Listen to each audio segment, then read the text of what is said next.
दोस्तों, अगर आपने अभी तक इविल नन हॉरर स्टोरी का पार्ट 1 नहीं देखा है तो पहले आप उसे देख लें, वरना ये स्टोरी आपको समझ में नहीं आएगी। पिछली वीडियो में आपने देखा था कि अपना पॉटी बॉय शॉन इस जंगल के रास्ते अपने घर जाने वाला था, लेकिन स्कूटर खराब होने की वजह से वो इस जंगल में फंस गया और कुछ देर बाद वो चर्च की सीढ़ियों पे लेटकर सो गया। लेकिन शॉन गलत वक्त पे सो गया था, क्योंकि तभी इविल नन के आने का वक्त हो गया था। एक जोरदार बिजली चमकी और शॉन उठकर बैठ गया। शॉन समझ गया था कि कोई अंदर आने वाला है।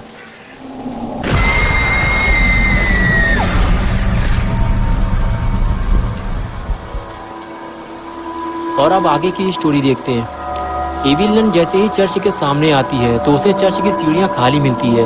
वहां कोई नहीं होता। शॉन वहां से भाग चुका है। अच्छा हुआ शॉन की आंख सही वक्त पे खुल गई थी, वरना इविल नन शॉन को हैमर से मार मार कर उसका कचूमर निकाल देती। नन के एक हाथ में लालटेन है और दूसरे हाथ में हैमर, जिसे वो हमेशा अपने साथ रखती है। नन जैसे ही चर्च के पास पहुंची वो इधर उधर देखने लगी, जैसे उसे पता चल गया हो कि यहाँ कोई आया था। शॉन ये सब पेड़ के पीछे से छुपकर देख रहा होता है। आज शॉन ने पहली बार इविल नन को अपनी आंखों से देखा है और अब उसे गुल्ली की कही हुई बातों पे यकीन होने लगा है। और इधर इविल नन गेट खोलकर चर्च के अंदर जाने वाली है और इधर शॉन इसी वक्त का इंतजार कर रहा है। जैसे ही नन चर्च के अंदर जाएगी वो यहाँ से भाग जाएगा। शॉन ने देखा कि नन अंदर चली गई है, बस यही वक्त है यहाँ से बाहर निकलने का, और शॉन धीरे धीरे आगे बढ़ने लगा।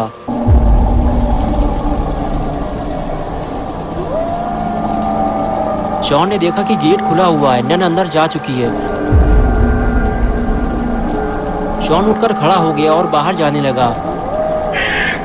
लेकिन अचानक ये क्या हुआ? शॉन बाहर जाते जाते अचानक चर्च के अंदर क्यों जाने लगा? अगर इविल नन ने शॉन को चर्च के अंदर देख लिया तो शॉन बड़ी मुसीबत में फंस सकता है। लेकिन जब शॉन ने चर्च के अंदर आकर देखा तो इविल नन वहां नहीं थी। चर्च पूरा खाली था। सामने वाली दीवार पे उल्टा क्रॉस का निशान बना हुआ था।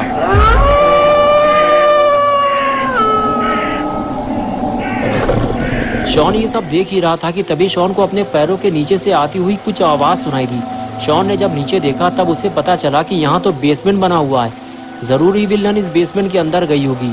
लेकिन शॉन को अब इस बात की खुजली शुरू हो गई है कि आखिर इस बेसमेंट के अंदर क्या है और इविल नन इस बेसमेंट के अंदर क्या करने गई है। और अब शॉन भी इस बेसमेंट के अंदर जाएगा। बेसमेंट के अंदर काफी अंधेरा है और नीचे उतरने के लिए लकड़ी की एक पुरानी सीढ़ी लगी हुई है। शॉन को बहुत संभल कर नीचे उतरना होगा। अगर वो सीढ़ी से नीचे गिरा तो इविल नन उसे पकड़ लेगी और बेसमेंट में बंद कर देगी और किसी को पता भी नहीं चलेगा कि शॉन कहाँ चला गया। शॉन आधी सीढ़ी नीचे उतरा और पलट कर देखा तो इविल नन उसके ठीक सामने बैठी हुई पूजा पाठ में लीन थी। शॉन कुछ देर तक उसे देखता रहा और फिर सीढ़ियों से नीचे उतर गया। शॉन ने देखा कि इविल नन का हैमर नन से थोड़ा दूर रखा हुआ है। गुल्ली ने बताया था कि इविल नन इसी हैमर से सबको मारती है, तो क्यों ना इस हैमर को यहाँ से गायब कर दिया जाए। इविल नन तो अभी पूजा पाठ करने में लगी हुई है। शॉन यही सोचकर आगे बढ़ गया।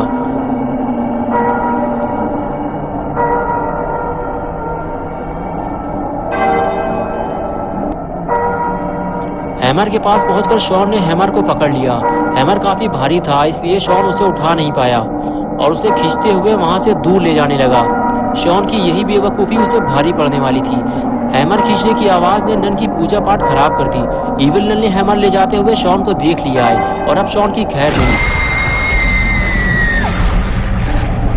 शॉन ने जैसे ही नन को देखा वो हैमर छोड़ छाड़ कर वहां से भागने लगा, लेकिन नन अब उसे नहीं छोड़ेगी। शॉन ने इविल नन की पूजा खराब कर दी है और अब उसे इसकी सजा मिलेगी। शॉन बेसमेंट से बाहर आया और दोनों हाथों से बेसमेंट का दरवाजा कस के बंद कर दिया और ये सोचने लगा कि अब इविल नन बेसमेंट से बाहर नहीं आ पाएगी। लेकिन शॉन ये भूल गया है कि वो नन कोई इंसान नहीं है, बल्कि वो एक शैतान नन है और वो इंसानों से ज्यादा ताकत रखती है।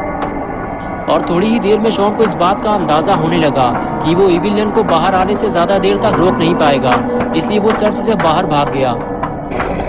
अगर वो थोड़ी देर और चर्च में रुकता तो इविल नन के हाथों मारा जाता।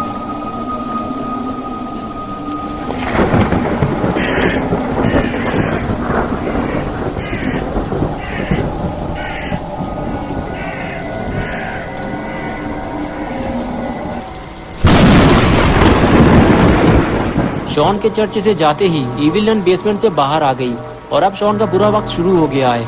इविल नन शॉन को ढूंढती फिर रही है और अब शॉन इस जंगल से जिंदा बाहर नहीं जा पाएगा। और इधर डरा हुआ शॉन इविलियन से अपनी जान बचाकर जंगल में मारा मारा फिर रहा है। शॉन अब इस जंगल से बाहर निकलकर अपने घर जाना चाहता है, लेकिन बिना स्कूटर के शॉन ना तो अपने घर जा सकता है और ना ही गुल्ली गुल्ली के पास जा सकता है। शॉन को अपना स्कूटर पैदल खींचते हुए यहाँ से कहीं और ले जाना होगा, वो भी जल्दी, वरना शॉन इस जंगल से कभी बाहर नहीं निकल पाएगा। लेकिन सबसे पहले शॉन को इविलियन से पीछा छुड़ाना होगा, क्योंकि वो शॉन को ढूंढते हुए इधर ही आने वाली है।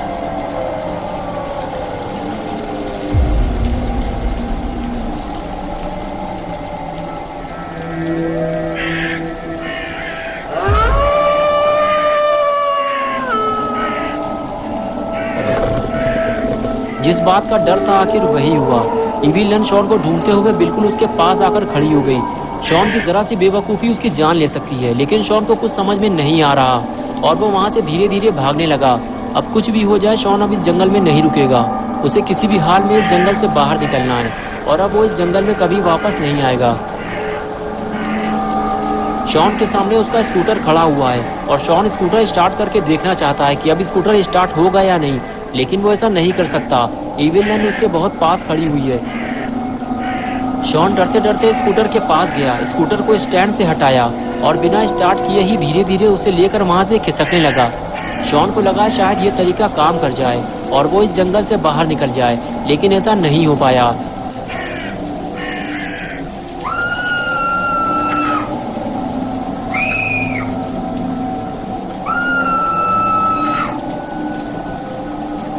इविलियन ने स्कूटर को चलते हुए देख लिया है और अब शॉन की मुसीबत बढ़ने वाली है। इविलियन को अपने करीब आता देखकर शॉन स्कूटर छोड़कर भागने लगा और इविलियन शॉन के पीछे भागने लगी। इविलियन ने शॉन को कुत्ते की तरह दौड़ा लिया है, लेकिन कुछ देर बाद इविलियन अचानक रुक गई और वो शॉन का स्कूटर देखने लगी। लगता है इविलियन शॉन का स्कूटर तोड़ने वाली है। और इधर अपना पॉटी बॉय शॉन बारिश में भीगते हुए इविलियन से अपनी जान बचाकर जंगल से बाहर जाने की फिराक में लगा हुआ है। लेकिन ये क्या, जो स्कूटर शॉन से स्टार्ट नहीं हो रही थी उसे इविलियन ने स्टार्ट कर लिया। लगता है अब शॉन इविलियन से बच नहीं पाएगा।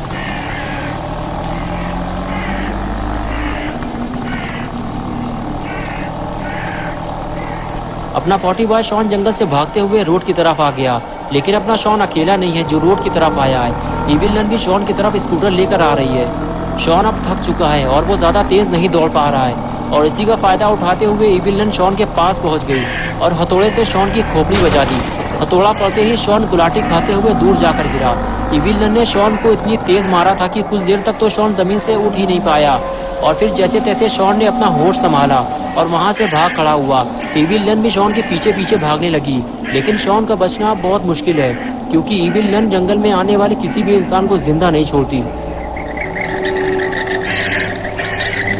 शॉन दौड़ते दौड़ते अचानक गायब हो गया और इविलियन उसे ढूंढने लगी, लेकिन नन को शॉन कहीं दिखाई नहीं दे रहा। वो शॉन को इधर उधर ढूंढती रही और फिर वो आगे चली गई और अपना पॉटी बॉय शॉन पेड़ के पीछे छुपा हुआ था, लेकिन खतरा अभी टला नहीं है। इविलियन शॉन के बहुत करीब है। शॉन अगर कुछ देर तक पेड़ के पीछे छुपा रहता तो शायद वो बच जाता, लेकिन शॉन ने ऐसा नहीं किया। वो नन को देखकर स्कूटर की तरफ भागा और बस नन ने उसे देख लिया और फिर शॉन को भागने का मौका नहीं दिया।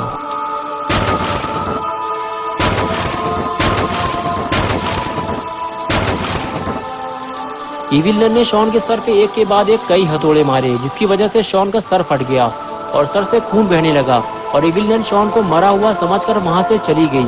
लेकिन शॉन अभी मरा नहीं है, उसके सर पर गहरी चोट लगी है। अगर शॉन को सही वक्त पर मदद मिल जाए तो शॉन बच सकता है। दोस्तों, क्या होगा अब शॉन का? क्या शॉन की मदद के लिए कोई आएगा या फिर शॉन यूं ही पड़े पड़े मर जाएगा? ये हम देखेंगे पार्ट 3 में। तो दोस्तों, अगर आप पार्ट 3 देखना चाहते हैं तो इस वीडियो को लाइक करें, चैनल को सब्सक्राइब करना और बेल आइकन प्रेस करके ऑल नोटिफिकेशन ऑन करना ना भूलें।